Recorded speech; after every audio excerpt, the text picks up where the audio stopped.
Buenos días, buenas tardes, buenas noches. Pues aquí me encuentro al margen de la Feria del Libro platicando con don Sergio González Rodríguez. Usted acaba de escribir un librazo que se llama Los 43 de Iguala, un texto sobre los estudiantes desaparecidos en Ayotzinapa. Más allá de hablar de su carrera, que es sumamente prolífica, yo quisiera meterme con el texto porque es una investigación que me pareció muy interesante. Usted empieza la historia, o pareciera ser que el conflicto que nacionalmente e internacionalmente hizo a México más famoso, es algo que ya viene desde los 70s, desde la guerrilla que se había dado los guerreros en Guerrero, ¿no? Ya viene de tiempo atrás. Sí. ¿Cómo podríamos nosotros ligar este problema de esa guerrilla que surge en Guerrero con lo que vemos hoy en los estudiantes? Bueno, tenemos que recordar que Guerrero, el estado de Guerrero, desde hace muchas décadas manifiesta una efervescencia social y política por la presencia de la guerrilla. Es uno de los focos donde la guerrilla se dio en los años 70 y este aliento insurreccional no se ha apagado del todo, sobre todo porque el gobierno no ha sabido proporcionar las políticas públicas eficaces para cambiar la desigualdad, la pobreza, la marginación. Es un estado con todos estos problemas históricos y entonces sigue pendiente esta inquietud social alrededor de gremios magisteriales, de académicos, de estudiantes y desde luego de la Normal de Ayotzinapa, que se estructura como una fuerza con doctrina revolucionaria, con participación social muy fuerte desde hace muchas décadas. De manera que esta fuerza adversativa frente al orden existente proporciona mucha tensión en el estado de Guerrero a la fecha. Y se dan episodios cíclicos donde, como en el caso de la Noche Atroz de Iguala, pues se enfrentan estas fuerzas, las fuerzas contra el Estado y el Estado en la defensa del orden constituido. Es un asunto que lleva décadas y no se ha podido resolver. De ahí que haya sucedido este episodio de Iguala con los estudiantes normalistas de Ayotzinapa. En el texto usted empieza a analizar, a pormenorizar toda esta cuestión de la guerrilla. Presenta un mapa que lo presentaremos después en el video, en donde usted dice que hay tres grandes guerrillas, tres grupos guerrilleros. Por un lado el Ejército Popular Revolucionario, el Ejército de Liberación del Pueblo, ¿no? Y el Ejército Revolucionario del Pueblo Insurgente. Una de las cosas que me llamó a mí mucho la atención y que yo le quisiera preguntar es que hay algunas zonas en Guerrero donde los grupos guerrilleros interactúan o conviven en ciertos espacios geográficos. ¿Hasta dónde es una convivencia o hasta dónde es conflicto inclusive entre ellos? Yo creo que este tipo de dominio territorial es flexible porque la guerrilla funciona justamente por ese principio activo, donde se repliegan, se expanden, ceden el territorio de algún momento, coexisten con otros grupos, y esto es lo que le da un poder adicional a la guerrilla, de manera que no es visible, siempre está invisible para la vida pública y sin embargo están efectuando tareas porque se estructuran estas tareas alrededor de las propias comunidades. El poblador se desdobla en guerrilleros si es necesario. Y cuando hay alguna acción de Fuerzas Armadas se repliega y es campesino. ¿Me explico? Esto es la táctica de la guerrilla tradicional o convencional que en Guerrero se ha presentado. Por eso hay esta convivencia de diversos grupos que no acuerdan en lo básico, pero sí mantienen lineamientos contra el Estado. En ese es su punto de unión.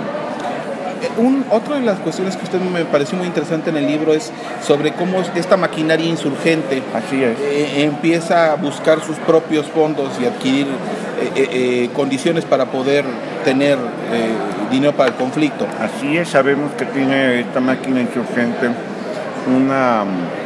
una potencia, sobre todo a partir del principio de obtener de las personas, de los ciudadanos, los recursos, ya sea por petición explícita o por expoliación, ya sea gasolina, vehículos, dinero, materia prima para hacer otras cosas, etc. De modo que esto es un funcionamiento también muy anómalo, porque es una actividad contra los propios ciudadanos. Y eso hay que cuestionarlo a fondo.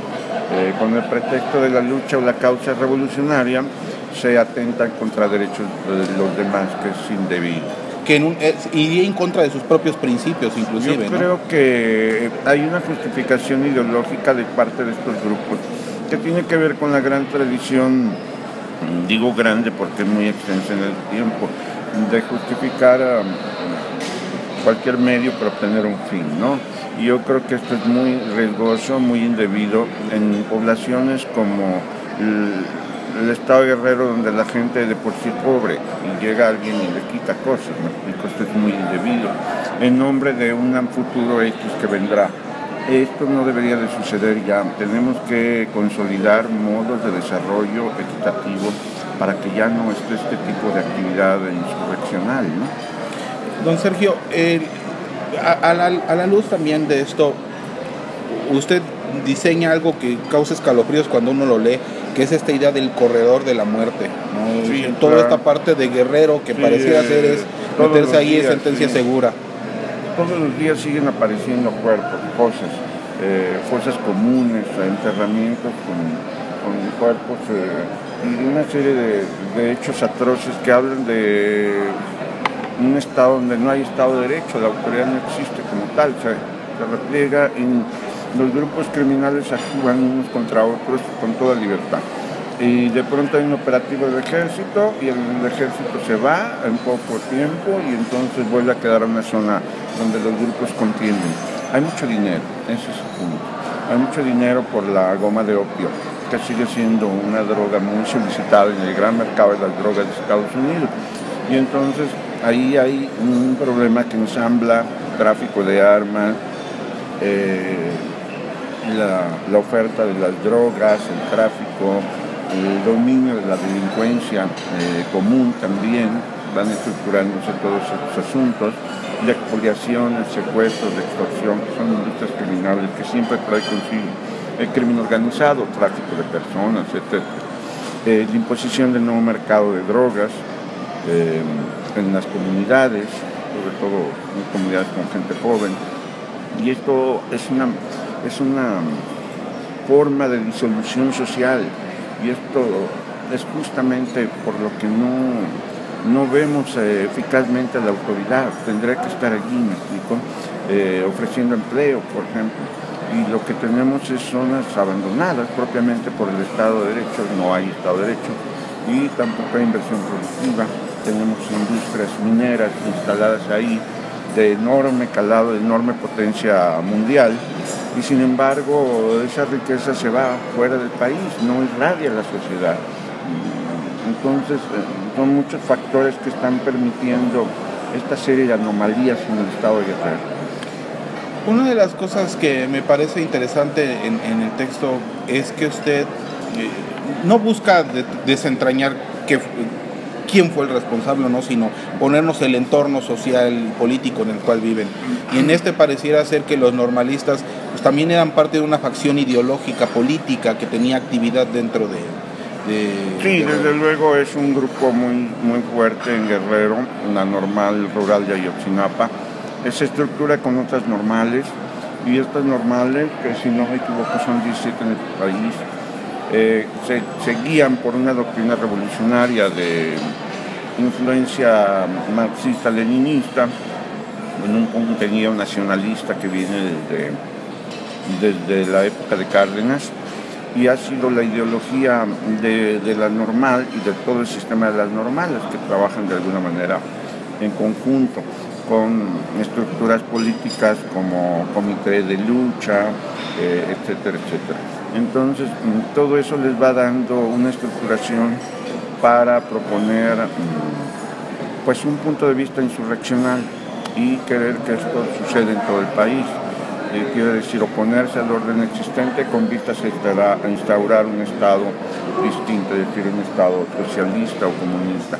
Esta cuestión ha estado ahí todas estas décadas y de un modo marginal. La propia normal de Ayotzinapa es una normal ya muy desprovista de apoyos oficiales, con poco dinero, con muchos alumnos, trabajan precariamente. De hecho, ahora la normal está cerrada desde los acontecimientos del año anterior, y vemos ahí una como impas, un trance donde las cosas no mejoran, y eso es muy malo.